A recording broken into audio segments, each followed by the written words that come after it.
Habang patuloy ang laban sa pagitan ni Grid at ng grupo ni Toban, hindi inaasahan ni Grid na magiging mabagsik ang mga atake sa kanya.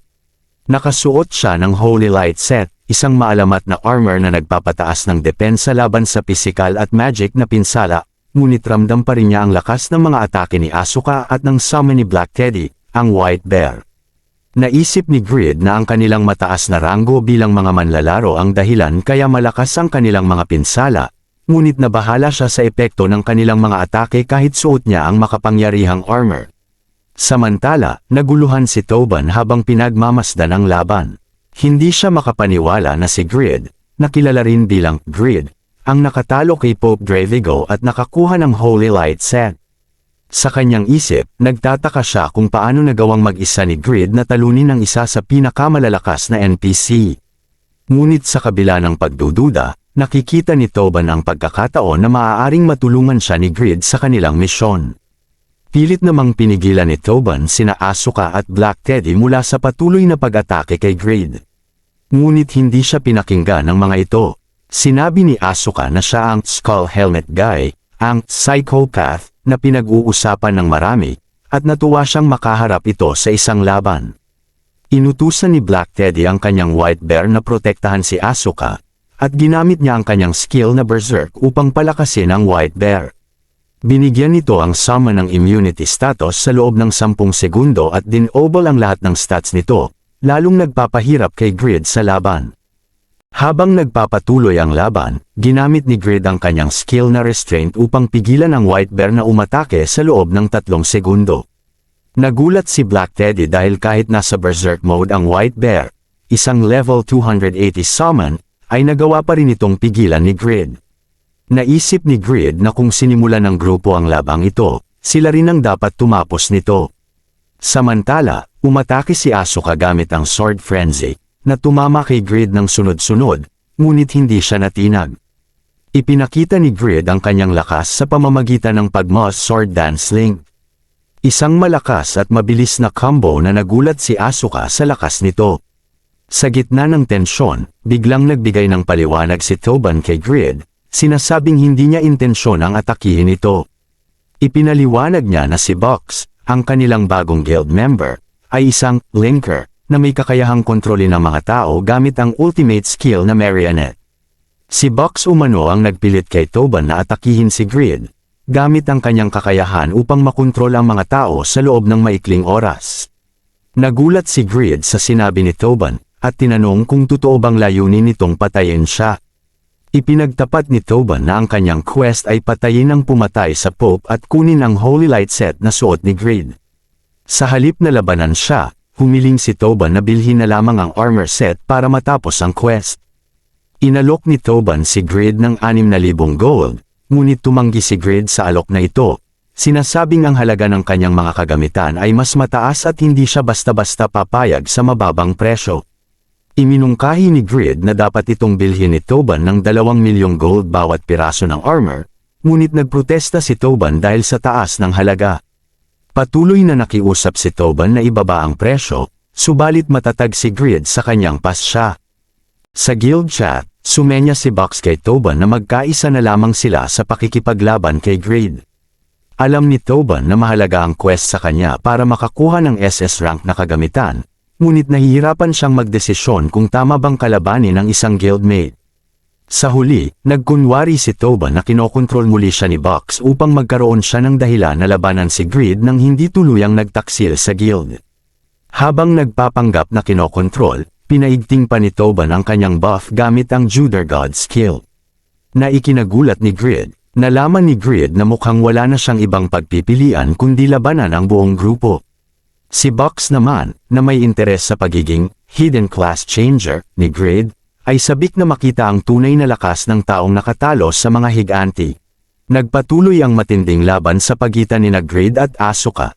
Nagpakitang gilas si Asuka sa pamamagitan ng kanyang Spear Frenzy gamit ang demonic spear na Hell's Halberd. Pinilit niyang mailift si Grid gamit ang kanyang skill, ngunit laking gulat niya nang hindi ito gumana. Lumabas ang pagiging bihasa ni Grid sa labanan, kahit pa nasa disadvantage siya sa dami ng kalaban. Dahil sa tensyon, nagbigay si Toba ng buff sa kanyang grupo gamit ang Holy Light, na nagpalakas sa kanilang stats ng 20%. Sinalubong ito ni Grid ng Wave Skill, isang malakas na AoE attack na nagdulot ng 25% na damage sa kalaban at nagbigay ng debuff na nagpapabagal sa kanilang galaw. Hindi ininda ni Grid ang kakulangan sa stats dahil pinunan ito ng mataas na defense ng kanyang legendary equipment, ang Holy Light Set, na nagbigay ng dagdag na health, defense, at malakas na resistensya sa physical at magical attacks. Sa kabila ng debuff na naranasan, lumaban si Box bilang suporta sa grupo. Ginamit niya ang Magic Power Resonance para mapalakas pa ang buff ng kanyang grupo ng isa. 5 beses at sinundan ito ng Magic Pistol na nagpakawala ng sunod-sunod na Magic Bullet sa direksyon ni Grid. Subalit, sa lakas ng depensa ng armor ni Grid, halos walang naging epekto ang mga magic attacks ni Box na nagdulot lamang ng mababang damage. Habang nagpapatuloy ang laban, hindi makapaniwala si Asuka sa lakas ni Grid. Sa kanyang kaisipan, napagtanto niya na si Grid ay hindi basta-bastang hidden class changer. Sa kabila ng malakas na pagdepensa ni Grid, nagpahayag si Asuka ng kagustuhang makuha ang sekreto sa kanyang klase, at nag-alok ng malaking halaga para ibunyag ni Grid kung paano ito makukuha. Nag-aalok si Asuka ng isang hindi kapani-paniwalang halaga ng pera, ngunit nagulat siya nang sagutin ito ni Grid ng isang mas mataas na presyo, 1.000 trillion won.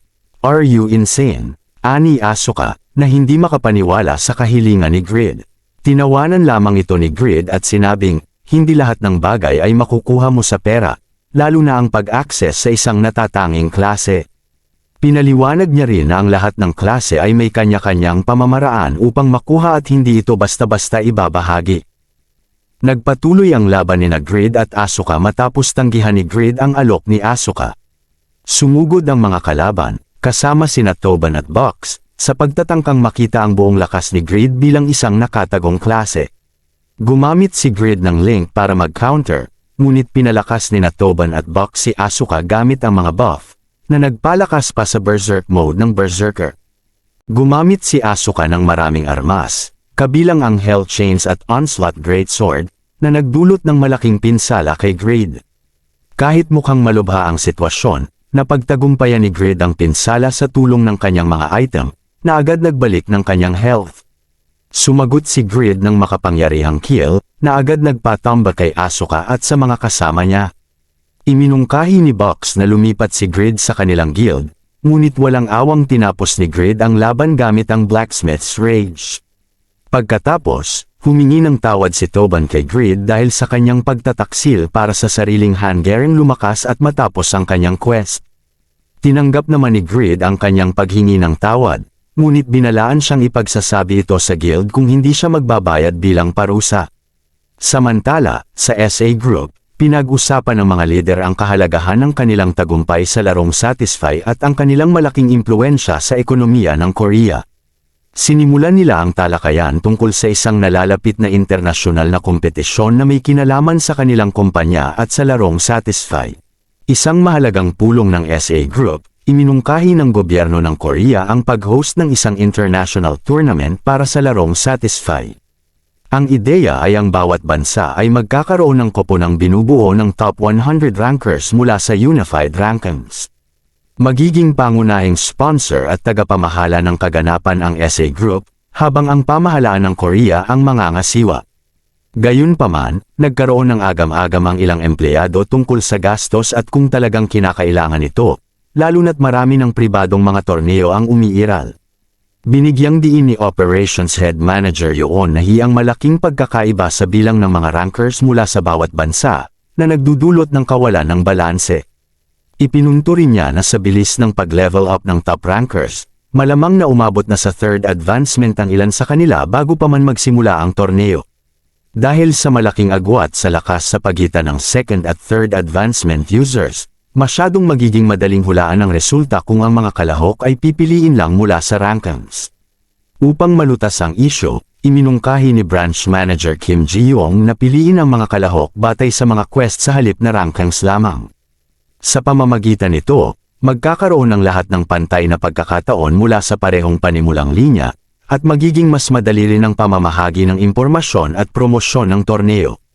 Tinanggap ni Che Olho ang ideya, at sang-ayon ang SA Group na ipatupad ang ganitong sistema upang gawing mas patas at kapanapanabik ang international competition.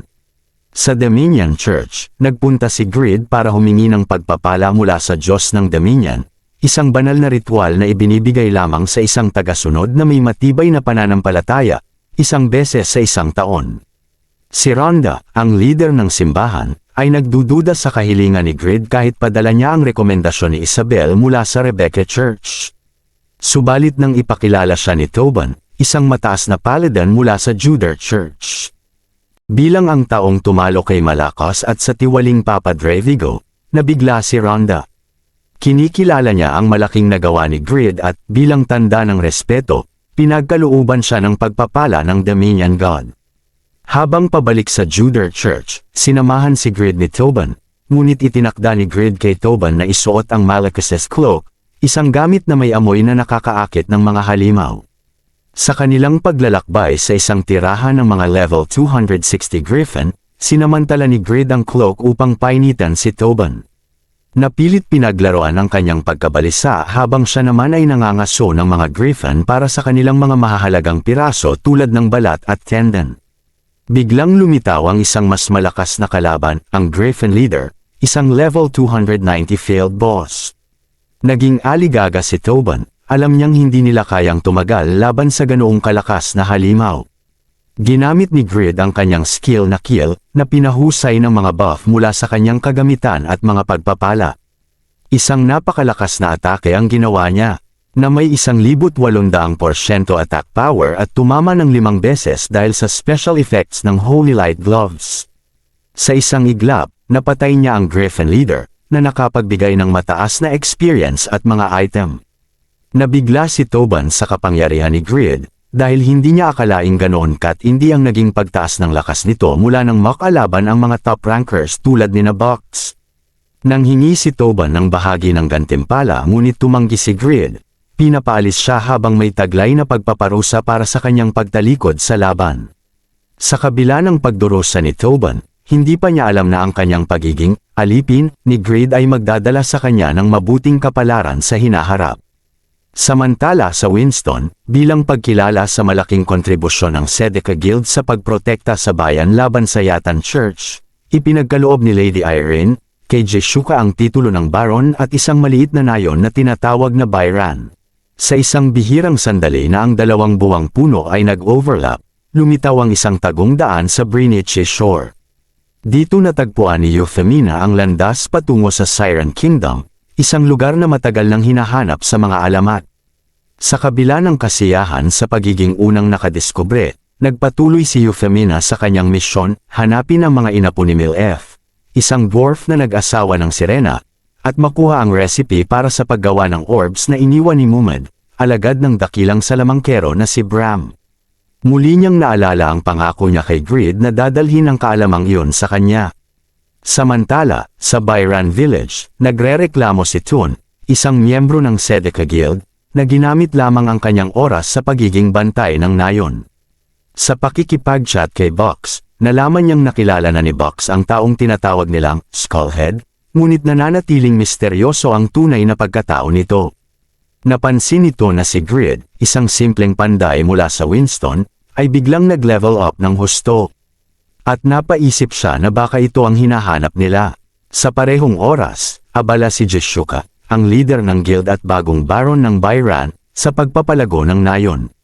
Si Pan at Ibelen ay nagtatanggol sa paligid habang si Faker naman ang nag-aayos ng pinansyal na aspeto. Masigla ang paglago ng Byran dahil sa mga high-level na dungeons at malapit ito sa Winston.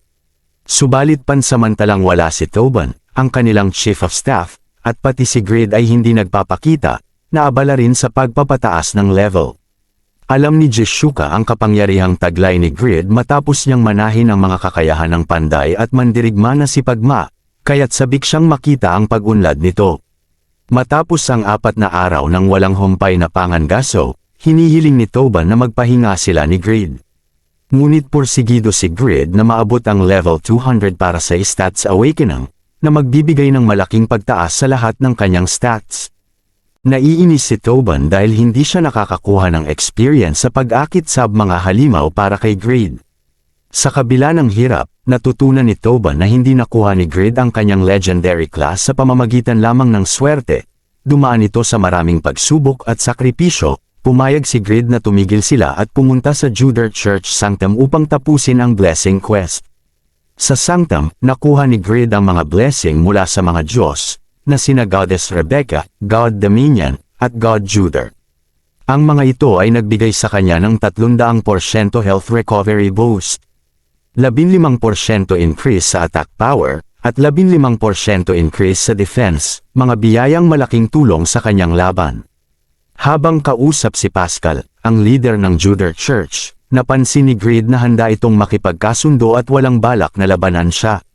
Dahil sa kanyang tagumpay laban kay Malakas at Dravigo, napukaw ang interes ni Pascal at itinuring siyang proxy ng Goddess Rebecca. Subalit, hindi pa rin nila natukoy ang lokasyon ng Yatan Church, ang huling sanctum na kailangan ni Grid para sa isa pang blessing. Pagbalik ni Grid sa Winston, laking gulat niya nang makita ang maraming tao sa kastilyo. Naroon sina Lady Irene at Jeshuka, na bagong hirang na baron ng Bayran. Binalot siya ng mainit na pagtanggap at kagalakan ng mga taong nanonood. Ang presensya ni Lady Irene at ni Jeshuka, mga iconic na karakter sa laro, ay nagdala ng atensyon sa komunidad ng Satisfy, lalo na nang makita ang pagkagiliw nila kay Grid. Sa labas ng laro, si Yang Wu ay masayang ikinwento ang kanyang popularidad kay Sihi. Hindi maiwasan ni Sihi ang magpakita ng pagseselos, ngunit itinago niya ito sa kanyang pagbibiro. Samantala, si Yang Wu ay naiintriga at excited sa ideya ng kanyang kasal sa loob ng laro. Iniisip ang romantikong aspeto ng kanyang pag-unlad bilang isang mas popular na karakter sa loob ng Satisfy at bilang isang kapatid na pinag-aagawan ng atensyon ng dalawang magandang karakter. Yang Wu, o Grid sa laro, ay nagpupuyat habang pinag-aaralan ang ilang aspeto ng Satisfy. Nakita siya ng kanyang kapatid na si Sihi na tila nag-aaral at iniisip na baka may sakit ito. Sa katotohanan, abala si Yang Wu sa pag-unawa sa mga detalye ng bagong feature ng laro kung saan pinapayagan ang pakikipagrelasyon sa mga NPC at users sa ilalim ng tamang kondisyon. Sa in-game, nagpatuloy ang drama sa pagitan ni Vantner, Pon, Jeshuka, at Grid habang pinagtatawanan ni Pon ang pagiging kalbo ni Vantner at ang pagkaselos nito kay Grid matapos malaman ang kasal ni Grid kay Lady Irene. Si Jeshuka naman, na Lord ng Bayran, ay ipinahayag ang kanyang suporta sa kasal ni Grid, habang napansin ang malaking pagbabago sa personalidad nito. Dahil sa kanyang mataas na insight stat na nasa 600, mabilis na natagpuan ni Grid si Faker, ang nangungunang assassin ng grupo, kahit na naka-stealth ito. Ipinakita ni Grid kay Faker ang mga kagamitan na nakuha niya mula sa kanyang tagumpay laban kay Shay, isang mataas na ranggong assassin user, kasama ang mga kasamahan nitong sina Sniffer at Curb. Namangha si Faker sa lakas ni Grid at sa pagiging kalmado at tiwala nito sa sarili. Nang ipaalam ni Jeshuka na magsisimula na ang seremonya, inihanda ni Grid ang sarili para sa susunod na yugto ng kanyang pakikipagsapalaran, habang si Faker ay nag-isip ng posibilidad na magkaroon ng pagkakataon na makalaban si Grid balang araw. Sa isang makasaysayang seremonya ng kasal sa harap ng mga bisita at mga nakatataas, sina Grid at Irene ay nangako ng pag-ibig at respeto sa isa't isa sa ilalim ng mga banal na kautusan ni Goddess Rebecca. Ang paring namumuno ay nagtanong kung handa silang ihandog ang kanilang mga sarili sa isa't isa, na sinagot ng parehong paninindigan ni Grid at Irene. Sa mga sandaling iyon, kanilang inilagay ang kanilang mga singsing bilang simbolo ng kanilang pangako, at sa tulong ng seremonya, opisyal na silang naging mag-asawa. Mula sa kasal, nakuha ni Grid ang mga bagong benepisyo bilang bagong asawa ng isang pamilya ng Earl, kabilang ang mga bonus sa kanyang stats at isang buwanang kita. Pagkatapos ng seremonya, nagpasalamat si Khan kay Grid, na bumalik sa kanya ang mga alaala ng mga panahong nagkasama sila sa smithy.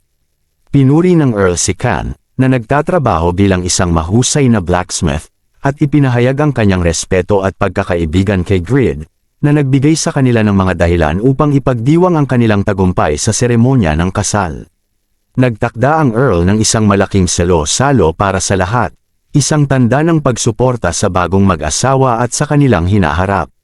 Kasabay ng mga benepisyo ng kasal, umusbong ang pagdami ng populasyon sa Winston, dahil sa mga benepisyo at promosyon na inaalok sa mga manlalaro na nakatira sa mga lupain ng Stime. Nagbigay ito ng pagkakataon para sa mas mabilis na pag-unlad ng kanilang nasasakupan, kasama ang mga benepisyo para sa mga manlalaro sa kanilang karanasan at pagkuha ng mga item. Sa isang tahimik na sandali, binalika ni Irene ang kanilang nakaraan, mula sa kanilang pagkilala ng dalhin ni Grid ang espada ng pamilya, hanggang sa mga pagkakataong nailigtas siya mula sa mga panganib. Umamin siya sa kanyang mga kahinaan, na kung saan naharap siya sa mga pagsubok sa pagiging isang leader at sa kanyang kakayahang ipagtanggol ang kanyang mga tao. Sa kabila ng lahat, ipinahayag niya ang kanyang determinasyon na maging mas malakas sa hinaharap at ipagtanggol si Grid, na labis na nagbigay ng inspirasyon sa kanya. Napagtanto ni Grid na si Irene, kahit na sa kanyang kabaitan at kahinahunan, ay may taglay na tunay na lakas na nagmumula sa kanyang malasakit. Umuukit ito ng pag-asa sa kanyang puso, at siya ay umaasa na sa mga darating na araw, ang kanilang pagsasama ay magiging susi upang mapanatili ang kanilang kaligtasan at tagumpay sa mundo ng Satisfy. Pagkatapos ng kasal, ipinakilala ni Earl Stime si Grid bilang isang Viscount ng Eternal Kingdom, na nagbigay sa kanya ng bagong mga pribilehiyo at katayuan. Bilang bagong asawa ng kanyang anak na si Irene, nakatanggap si Grid ng pamagat na may kasamang karapatan na mamahala sa isang teritoryo at magkomanda ng mga sundalo. Ang kanyang buwanang sahod bilang Viscount ay umabot sa 2,500 ginto, na nagbigay sa kanya ng mas malaking pinansyal na seguridad.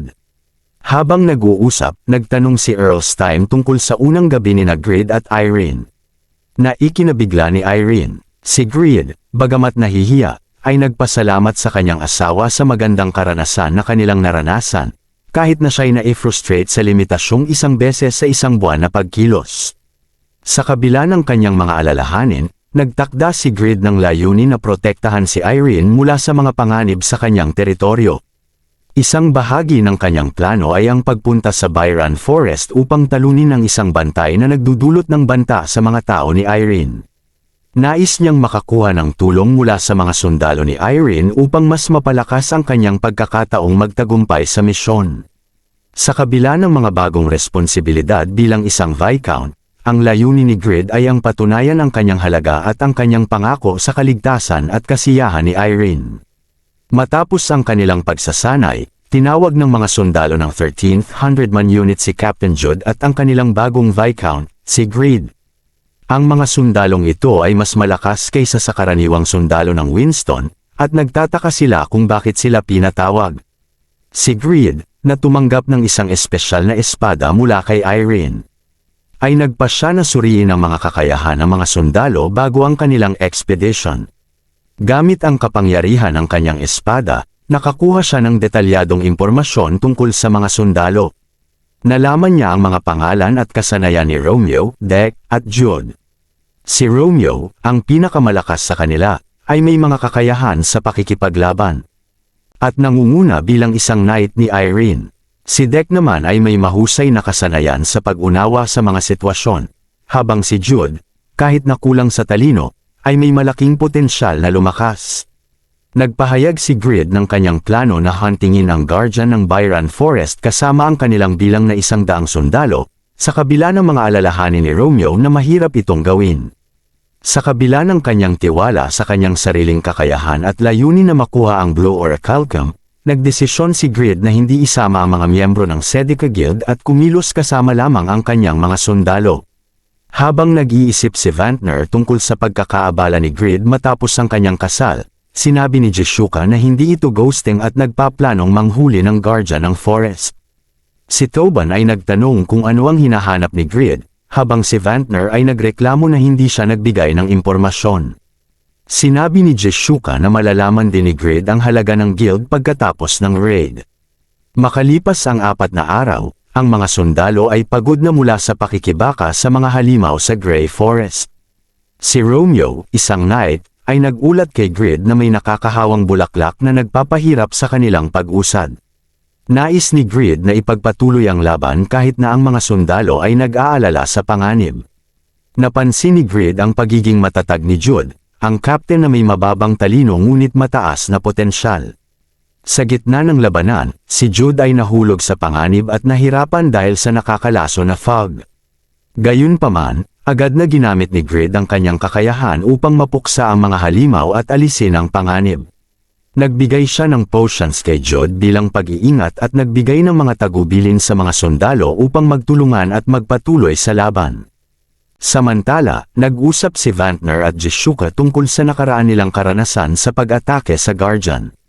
Ipinaliwanag ni Jishuka na ang Guardian ay mas malakas sa panahon ng pagsasama ng dalawang full moon, at sa pagkakataong yun, ang Blue Orichalcum ay nagiging napakalakas. Nababahala sila na kahit si Grid ay maaaring mapahamak kung siya ay magiging mapagmataas sa laban. Habang hinahanap ni Grid ang Guardian of the Forest sa tinukoy na lugar, nawawalan siya ng pag-asa at iniisip na baka nascam siya sa impormasyon mula sa isang private tactics site. Kailangan niya ng 12 pang Blue Orichalcum upang makumpleto ang paggawa ng Failure Sword. Bigla namang napansin ni Romeo na may gumagalaw na bato, na nagpakilala bilang Guardian of the Forest. Naghanda ang mga sundalo para sa labanan, ngunit agad na napansin ni Grid na may kakaiba sa Guardian. Sa halip na maging isang higanteng nilalang, ito ay kasing taas lang niya at mukhang tao, ngunit gawa sa Blue Orichalcum. Bago pa man makapag-react, isang sipa mula sa Guardian ang agad na pumatay kay Deck, isang level 185 knight. Sa gulat ni Grid, lumabas ang notification na ang kalaban ay ang Awakened Guardian of the Forest, isang nilalang na hindi masukat ang combat power at may level na hindi maipakita. Sa Consmithy, nag-aalburuto si Vantner dahil hindi pa bumabalik si Grid. Sinabihan siya ni Khan na umuwi na at huwag nang maghintay. Lalo na't alam niyang masama ang loob ni Vantner kay Grid noong araw ng kasal nito. Habang nag-uusap, dumating si Heroy, isang kaibigan ni Grid, upang kumuha ng impormasyon tungkol sa kanyang kinaroroonan. Napansin ni Vantner ang kakaibang Drake na kasama ni Heroy at nagtataka kung sino ito. Hindi pa niya nakikita si Heroy noon at iniisip na baka isa itong bagong ranker. Pinuri ni Khan si Grid sa kanyang patuloy na paglago at tapang. Nagpaalam si Heroy at nagpatuloy sa kanyang paghahanap kay Grid, habang naiinip si Vantner na maayos ang kanyang kagamitan. Habang hinaharap ni Grid ang Awakened Guardian of the Forest, nagbigay siya ng direktiba sa kanyang mga tauhan na umatras. Alam niyang mas malakas pa ito kaysa sa Pope, base sa kanyang insight, ngunit mas pinili niyang harapin ito para makuha ang Blue Orichalcum na kailangan niya. Sa simula ng labanan, napansin ni Grid na kahit may mababang depensa ang Guardian, napakalakas ng opensa nito. Isang normal na atake lang nito ang nagbawas ng 1/4 ng kanyang HP. Gamit ang iba't ibang kasanayan tulad ng Pagma's Sword Dance, Wave at Blacksmith's Rage, nagawa niyang bawasan ang bilis ng Guardian. Subalit, pinakita ng Guardian ang kanyang liksi at tibay, nagdulot pa ng malaking pinsala sa gamit ni Grid. Matapos ito, gumamit si Grid ng kill, ngunit nagawang iwasan ng Guardian ang kanyang atake sa pamamagitan ng isang tactical na pag-roll, na ikinagalit ni Grid. Biglang sumugod si Jude upang tumulong, ngunit pinigilan siya ni Romeo, takot na baka makasagabal lamang ito. Sa kabila nito, nagpatuloy si Grid sa kanyang plano. Nag-activate ng Braham's Boots upang lumipad, at sinimulan ang kanyang pagsubok ng bagong mga kasanayan. Gumamit siya ng Pagma's Sword Dance, Transcend at Link, na nagresulta sa pagbuo ng isang bagong fusion skill, Transcended Link. Ang bagong kasanayan ay naglabas ng 20 sunod-sunod na atake na nagdulot ng malaking pinsala at pansamantalang nag-freeze sa Guardian. Sa huli, matapos gamitin ang Transcended Link, nagawa ni Grid na bawasan ng malaki ang kalusugan ng Guardian, habang ipinagmamalaki ang kanyang bagong lethal attack. Habang naglalaban si Grid at ang Awakened Guardian of the Forest, naging malinaw na ito ang pinakamalaking pagsubok na kanyang hinarap. Bagamat nagawa niyang maka-atake ng malalakas gamit ang fusion skill na Transcended Link, ngunit hindi ito naging sapat upang tuluyang matalo ang Guardian. Ang halimaw, na orihinal na mabagal at mabigat, ay nagbago ng anyo. Ang kulay nito ay naging mas madilim, indikasyon na ang Blue Orichalcum, na mas lumalakas sa dilim, ay naging mas makapangyarihan.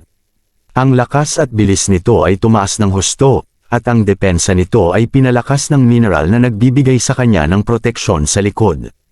Sa kabila ng lahat ng kanyang pagsisikap, tila naubusan si Grid ng mga opsyon.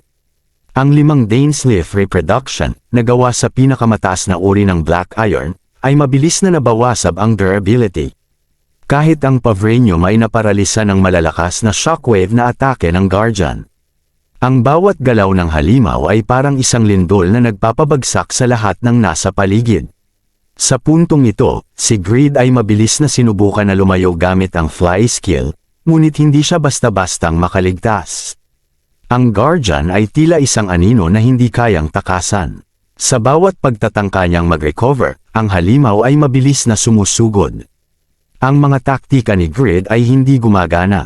Ang kanyang mga pangunahing skills tulad ng kill at fusion skills ay hindi sapat, at ang mga cooldown nito ay nagiging sanhi ng pagkaantala sa mga susunod na galaw niya.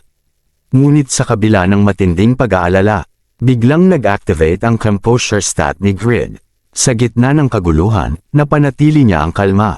Napagtanto niya na masyado na siyang naging dependent sa mga shortcut mga makapangyarihang kagamitan, overpowered na mga skills, at fusion techniques.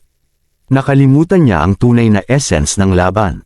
Na ang laban ay hindi laging tungkol sa pagkakaroon ng pinakamalakas na sandata o diskarte. Ang mananalo ay ang may pinakamatibay na kalooban at hindi sumusuko. Naging malinaw kay Grid na ang labanan ay hindi lamang isang pisikal na tunggalian, kundi pati na rin isang pagsubok ng pagtitiis.